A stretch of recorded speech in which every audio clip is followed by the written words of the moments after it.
तो भाई बात कुछ ऐसी है कि जीवन में चूतियों से डरो, चुनौतियों से नहीं। तो हमारे साथ भी कुछ ऐसा ही हुआ था भाई। हम है ना घर पे आराम कर रहे थे, मैं और मेरा भाई जॉब से आया था और मैं घर पे आराम से मस्त सो रही थी और एकदम से मुझे कॉल आया कि हमारे एक दोस्त सचिन का एक्सीडेंट हो गया। हम सोचे कि नॉर्मल एक्सीडेंट हुआ होगा, तो भाई फिर हम चले गए थे। भाई वहाँ जाके देखा हमारे दोस्त की बिल्कुल ही रीढ़ की हड्डी जा चुकी थी। और यहाँ हम पूरी रात बैठे हुए थे भाई, इतने टाइम से कि हाँ भाई इसका कुछ पता चल जाए। भाई एमआरआई नहीं आया था और वहाँ पे है ना जिसने एक्सीडेंट किया था वो हमारे दोस्त से पहले ही साइन करवा के चला के जा चुका था। एमआरआई की रिपोर्ट नहीं आई थी तो हमें एग्जैक्टली पता भी नहीं था कि उसके साथ हुआ क्या और क्या नहीं। यहाँ पे पूरी रात बैठने के बाद 3 हॉस्पिटल बदलने के बाद हम फाइनली रोहतक के नोबल हार्ट में आ चुके थे भाई। और इसी वजह से था कि भाई मैं इतने दिनों से व्लॉग नहीं डाल पा रही थी, सॉरी उस चीज़ के लिए। पर मैं अभी कोशिश करूंगी कि मैं डेली व्लॉग डाल पाऊँ। और यहाँ पे पूरी रात काटने के बाद सारे दोस्त अपने वापस घर जा चुके थे। मैं और मेरा एक और दोस्त था जो कि बैठा हुआ था, सिर्फ हम दोनों ही बैठे हुए थे कि भाई अब सबको अपने काम पे भी जाना है। एकदम से छुट्टी लेके आए हुए थे तो बैठे रहे कि डॉक्टर आएगा और फिर इसका कुछ इलाज बांधेगा। भाई डॉक्टर ने बता दिया कि सीधा ऑपरेशन। भाई हमने ना 2 दिन उस चीज़ का वेट करा, मैं उस चीज़ की वीडियो नहीं बना पाई। ये फाइनली जो वीडियो थी ये इस चीज़ की थी कि हमारे दोस्त का ऑपरेशन होके ये कमरे में आ चुका था और यहाँ पे हम इसका बना रहे थे मजाक। और ये है रितिका गाइस, जो मेरा बहुत साथ दे रही थी अकेली जब मैं बैठी हुई थी। और मैं यहाँ पे बोल रही थी कि अब हम इसके लिए है ना नई बहू ढूंढेंगे क्योंकि इसकी रीढ़ की हड्डी तो जा चुकी है भाई। स्ट्रेसफुल 2 दिन निकालने के बाद, 3 दिन निकालने के बाद हम फाइनली हंसी मजाक पे आ चुके थे। इसको अपना पर्सनल रूम मिल चुका था, ये आईसीयू से बाहर आ चुका था भाई।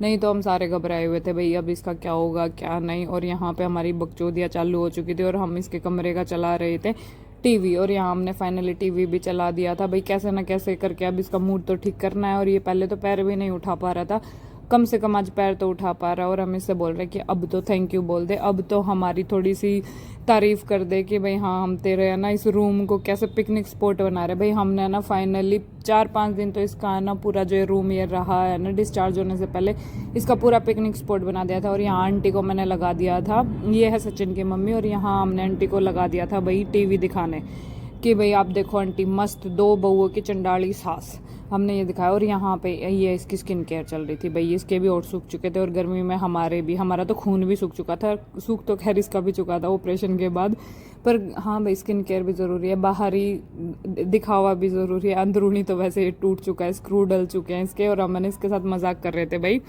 कि है ना अब तू जितनी बार भी बकवास करेगा ना उतनी बार हम तेरे को चुंबक से चिपका देंगे। हमने तेरे को बना दिया अब आयरन मैन, क्योंकि इसके डल चुके हैं, पता नहीं एल्यूमिनियम के या फिर किसी चीज़ के ना वो डल चुके हैं। और ये संजना दीदी भी स्कूल से आ गई थी भाई, हम सब की हालत हो चुकी थी पतली। सुबह जाते थे काम पे और शाम को आके फिर इसके पास आ जाते थे। और फिर यहाँ पे हमारा सचिन सो गया था, सारे ही नींदों में था क्योंकि भाई बहुत ज़्यादा स्ट्रेस था 4-5 दिन। और ये है ना सारा हाल जब का है, जब इसका ऑपरेशन होने के दूसरे दिन वाली बात का है।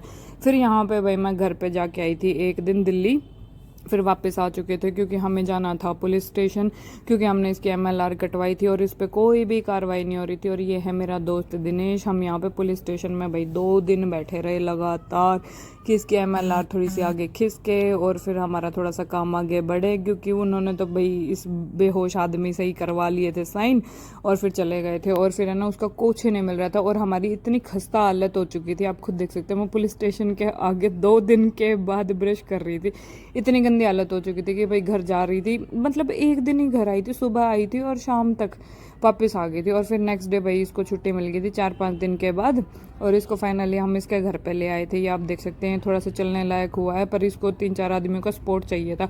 और उसके बाद हमने फाइनली सोचा कि अब कुछ खाते हैं, तो हम चले गए थे रिलायंस मार्ट में।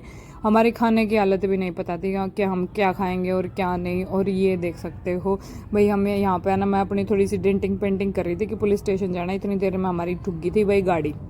भाई पूछो ही मत क्या उल्टे लग रहे थे इतने दिनों में, मतलब बता नहीं सकती। इतने में अपनी शक्ल दिखा रही थी, इतने में तो गाड़ी ठुक गई भाई, देख सकते हो आप कैसे ठुकी है भाई हमारी गाड़ी। हमारी हालत तो भाई इतनी पतली हो चुकी थी ना इस टाइम पे, पर कोई बात नहीं। इसलिए मैंने बोला था कि चूतियों से डरो, चुनौतियों से नहीं।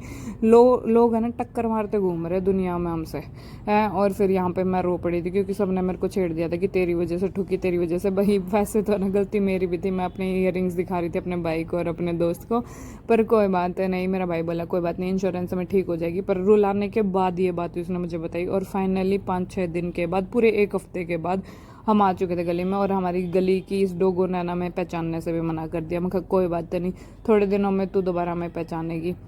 और फिर फाइनली हम घर आ चुके थे। आप हमारी हालत देख सकते हैं भाई, गर्मी में क्या ही हालत हो चुकी थी हमारी। ऐसे किए थे मैंने अपने कुछ 10-15 दिन स्पेंड, जो मैंने अपना व्लॉग नहीं डाला। और फिर घर आके भाई मैं अपने बिल्लू से मिली। भाई ये भी मेरे को भूल चुके थे, ये भी मेरे को भाव नहीं दे रहे थे, पर मैंने इनकी ये जो मस्ती थी ना भाई, इनको बहुत ज़्यादा मिस कर रही थी, बहुत ज़्यादा। तो मिलते हैं नेक्स्ट व्लॉग में, तब तक के लिए बाय बाय।